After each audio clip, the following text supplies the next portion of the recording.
दोस्तों, क्या आप भी एक छोटे बिजनेसमैन हैं? क्या आपको भी अर्जेंट जीएसटी नंबर लेना जरूरी है? तो आपको 1 महीने 2 महीने वेट करने की जरूरत नहीं है। मात्र 3 दिन के अंदर में आपको जीएसटी नंबर प्राप्त हो जाएगा। यहाँ दोस्तों, गवर्नमेंट ने 1 नवंबर 2025 से एक एडवाइजरी जारी की, जिसमें बताया गया कि अगर आप स्मॉल टैक्स पेयर है और आपको अर्जेंट में जीएसटी नंबर चाहिए तो आपको 3 वर्किंग डे में आपको जीएसटी नंबर प्राप्त हो जाएगा। लेकिन इसमें कुछ कैटेगरी है, उसको आपको फॉलो करना पड़ेगा, तभी आप इस स्कीम का फायदा उठा सकते हैं। अगर आपको भी 3 दिन के अंदर में जीएसटी लेना है तो वीडियो पे लास्ट तक बने रहेगा। इस वीडियो में स्टेप बाय स्टेप सारी चीज हम बताएंगे कि क्या क्या चेंजेस आए हैं, कौन कौन अप्लाई कर सकता है, कौन नहीं अप्लाई कर सकते हैं, और स्टेप बाय स्टेप सारा चीज बताएंगे कि कैसे आप अप्लाई करते हैं। तो वीडियो पे लास्ट तक बने रहिएगा। तो सबसे पहले जानते हैं कि कौन एलिजिबल है इसको अप्लाई करने के लिए। दोस्तों, सबसे पहले स्मॉल बिजनेस ओनर या फ्रीलांस या कोई सर्विस प्रोवाइडर हो, उनकी मंथली टैक्स लायबिलिटी या आउटपुट टैक्स लायबिलिटी 2.5 लाख से कम हो, वो अप्लाई कर सकते हैं। उसके बाद वो बिजनेस है जिसको अर्जेंट में जीएसटी नंबर चाहिए, जिसके बिना मार्केट में आपका काम रुक रहा हो या ई कॉमर्स वाला हो, वो भी अर्जेंट में जीएसटी नंबर ले सकते हैं।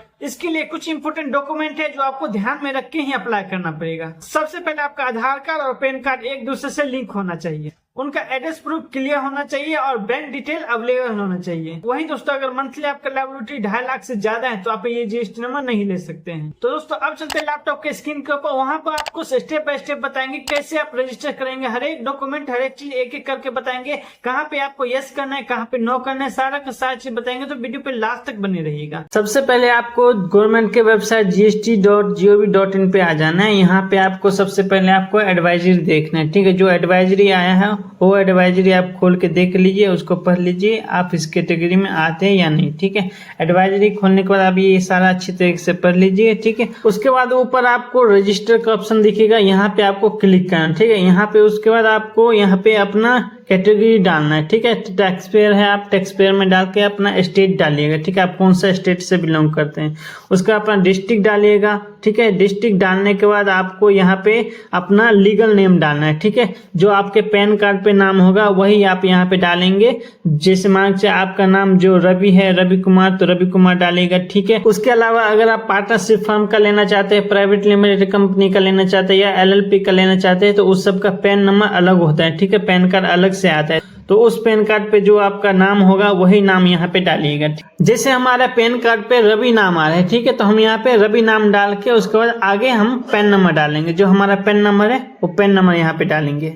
उसके बाद हम यहाँ पे अपना मेल आईडी डालेंगे, उसका फोन नंबर डालेंगे, वही मेल आईडी फोन नंबर डालेंगे जिसपे हमारा OTP आ सके, ठीक है। हमारा phone number mail ID active होना चाहिए, उसका हम कैप्चर डाल के उसके बाद प्रोसीड करेंगे, ठीक है। प्रोसीड करने के बाद हमारे मेल आईडी पे और फोन नंबर पे OTP जाएगा, ठीक है। वो दोनों OTP डालने के बाद हमें यहाँ प्रोसीड पे क्लिक करना है। उसके बाद हमारे पास एक TRN नंबर आ जाएगा, ठीक है। ये जो TRN नंबर है इसको आप लिख के रख लीजिएगा कहीं, ठीक है, आगे चल के काम आएगा, ठीक है। और कॉपी करके इसको आगे बढ़ जाते हैं। यहाँ पे हम फिर से वहाँ पे साइड पे जाएंगे TRN वाले पे, यहाँ पे TRN नंबर डाल देंगे, फिर कैप्चर डाल के प्रोसीड करेंगे। उसके बाद एक और OTP जाएगा आपके मेल आईडी फोन नंबर पे, दोनों में से कोई एक डाल के आप आगे प्रोसीड पे क्लिक कर दीजिएगा, ठीक है। उसके प्रोसीड पे क्लिक करने के बाद आपको यहाँ पे फॉर्म खुल जाएगा, मतलब फॉर्म का ड्राफ्ट, तो यहाँ पे आपको क्लिक करना है। उसके बाद ये सारा डिटेल हमें भरना है अभी एक एक करके। सबसे पहले हमें बिजनेस का डिटेल डालना है, उसका पार्टनर प्रोप्राइटर का डिटेल डालना है, ठीक है। उसके बाद हमें ऑथराइज्ड सिग्नेटरी का डिटेल डालना है।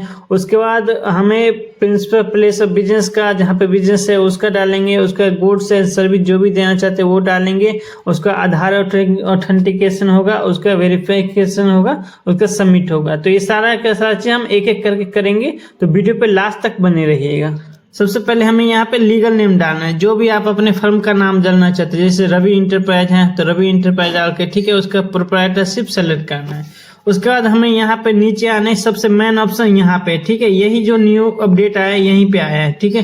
तो यहाँ पे हमें यस करना होगा। यस करने के बाद यहाँ पे देखिए नीचे बता रहा है जो इसमें जो कैटेगरी है आपका 2.5 लाख से ऊपर पूरे महीने में आपका टैक्स लायबिलिटी नहीं होना चाहिए, ठीक है। उससे कम है तभी आप इसमें रजिस्टर कर सकते हैं। उसके बाद हमें यहाँ पे वॉलंटरी वे से सेलेक्ट करके आज का डेट डाल देना है, ठीक है। आज का डेट डाल के उसके बाद आगे प्रोसीड करना है। उसके बाद हमें प्रोप्राइटर का सारा पर्सनल डिटेल यहाँ पे डालना होगा, ठीक है। इनका नाम हो गया, फर्स्ट नेम हो गया, मिडिल नेम हो गया, लास्ट नेम हो गया, ठीक है। उसका उनके फादर का नाम हो गया, first name, middle name, last name. उसका डेट ऑफ बर्थ जो आपके पैन कार्ड पे है वो डाल दीजिएगा। मोबाइल नंबर, मेल आईडी वही डालिएगा जिसपे ओटीपी आ सके, ठीक है। उसके बाद मेल है, फीमेल है, वो है सेलेक्ट कर दीजिएगा। उसको यहाँ पे डिजिग्नेशन में आपका प्रोप्राइटर डालना है, ठीक है। प्रोप्राइटर डालने के बाद हमें आगे बढ़ना है।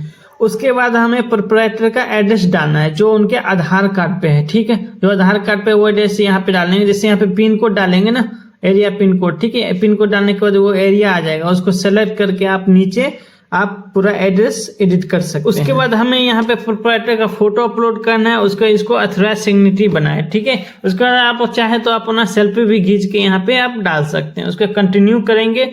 कंटिन्यू करने के बाद हमें दूसरे पेज पे ये प्राइमरी अथराइज सिग्नेचर पे क्लिक करना होगा, तो सेम चीज आपका यहीं पे आ जाएगा। तो इसमें और किस डिटेल डालने की ऑप्शन नहीं रहेगा आपको, ठीक है। उसके बाद आपको आगे बढ़ना है। यहाँ पे आपको इसमें आपको कुछ नहीं करना है, ऐसे ही छोड़ देना है। उसका कंटिन्यू करेंगे। उसका आपका बिजनेस का प्रिंसिपल प्लेस ऑफ बिजनेस का आपका एड्रेस डालना है, ठीक है। आप ध्यान रखें आपका बिजली का बिल पे जो एड्रेस होगा वही डालिएगा, जो रेंट एग्रीमेंट में आपने बनवाया होगा वही एड्रेस आप यहाँ पे डालेंगे जहाँ पे आप अपना फर्म खोलना चाहते हैं, ठीक है। तो यहाँ पे जैसे भी यहाँ पे भी पिन नंबर डालेंगे, तो पिन नंबर डालने के बाद आपका एड्रेस आ जाएगा, लोकेशन आ जाएगा।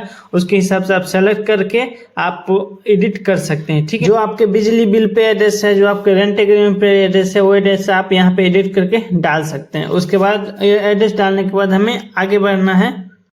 उसके बाद आपको अपने एड्रेस के हिसाब से देखना होगा कि कौन सा आपका डिवीजन पड़ता है, कौन सा रेंज पड़ता है, कौन सा वार्ड पड़ता है, ठीक है। वो सब आपको अपने हिसाब से सेलेक्ट करना पड़ेगा। अगर आपको नहीं पता है तो यहाँ पे नीचे लिंक दिया हुआ है, लिंक पे क्लिक करके आप अपना सारा चीज चेक कर सकते हैं। उसके बाद आगे बढ़ेंगे। आगे बढ़ने के बाद हमें आपको प्रूफ लगाना पड़ेगा, ठीक है। यहाँ पे अगर आपका ऑनर है तो ऑनरशिप लगाना पड़ेगा, बिजली बिल लगाना पड़ेगा। अगर आपका रेंटेड है तो रेंट एग्रीमेंट लगाना पड़ेगा, बिजली बिल लगाना पड़ेगा, ठीक है। तो यहाँ पे हमारा ऑनर है तो ऑनर का ऑनर डाल के उसके बाद हम यहाँ पे बिजली बिल अटैच कर देंगे, ठीक है। बिजली बिल अटैच करने का आप देख लीजिए यहाँ पे आपका किस कैटेगरी में आ रहा है, उस कैटेगरी को आप यहाँ पे सेलेक्ट कर लीजिएगा एक एक हिसाब से, अपने हिसाब से, ठीक है। सारा चीज सेलेक्ट करने के बाद आपको कंटिन्यू पे करना है क्लिक, ठीक है। कंटिन्यू पे क्लिक करेंगे। उसके बाद आपको एडिशनल प्लेस का ऑप्शन आएगा, तो ये ऑप्शन अभी आपको एनेबल नहीं होगा, ये जब रजिस्टर हो जाएगा उसके बाद होगा, ठीक है। उसका कंटिन्यू करेंगे। उसके बाद यहाँ पे हमें आ जाएगा HSN कोड डालने का ऑप्शन। आपका जो गुड्स होगा, गुड्स का HSN कोड डालिएगा। अगर आप सर्विस देते तो सर्विस का HSN कोड डाल के उसके बाद आगे बढ़ जाइएगा, ठीक है। वो आप अपने अकॉर्डिंग देख लीजिएगा, आपका गुड्स का है या सर्विस का है, जो भी आप अपने हिसाब से डाल दीजिएगा। उसके बाद आप कंटिन्यू पे क्लिक कर दीजिएगा। उसके बाद आगे बढ़ने के बाद आपको एक ऑप्शन खुलेगा, ये इस ऑप्शन में आपको कुछ नहीं करना है, बस आपको सिंपली कंटिन्यू कर देना है। उसके बाद आपको यहाँ पे एक टिक लगाना है, ठीक है, वेरिफिकेशन टिक लगाना है। उसको आपको प्रोप्राइटर का नाम सेलेक्ट करना है, प्रोप्राइटर का नाम सेलेक्ट करने का प्लेस डालना है, ठीक है, कि आप कहाँ से अप्लाई करने हैं। उसके बाद आपको कंटिन्यू पे क्लिक करना है। क्लिक करने के बाद आपका जो एप्लीकेशन है वो सबमिट हो जाएगा, ठीक है। सबमिट होने के बाद आपका इस तरह का मैसेज आ जाएगा, ठीक है। उसके बाद 15 से 20 मिनट में आपके मेल आईडी पे, फोन पे आपका एक लिंक आएगा, ठीक है। उस लिंक को खोल के आप अपना आधार नंबर डालेगा। आधार नंबर डालने के बाद आपका OTP आएगा। OTP डालने के बाद आप सबमिट कर दीजिएगा, उसका वेरिफिकेशन सक्सेसफुल हो जाएगा, ठीक है।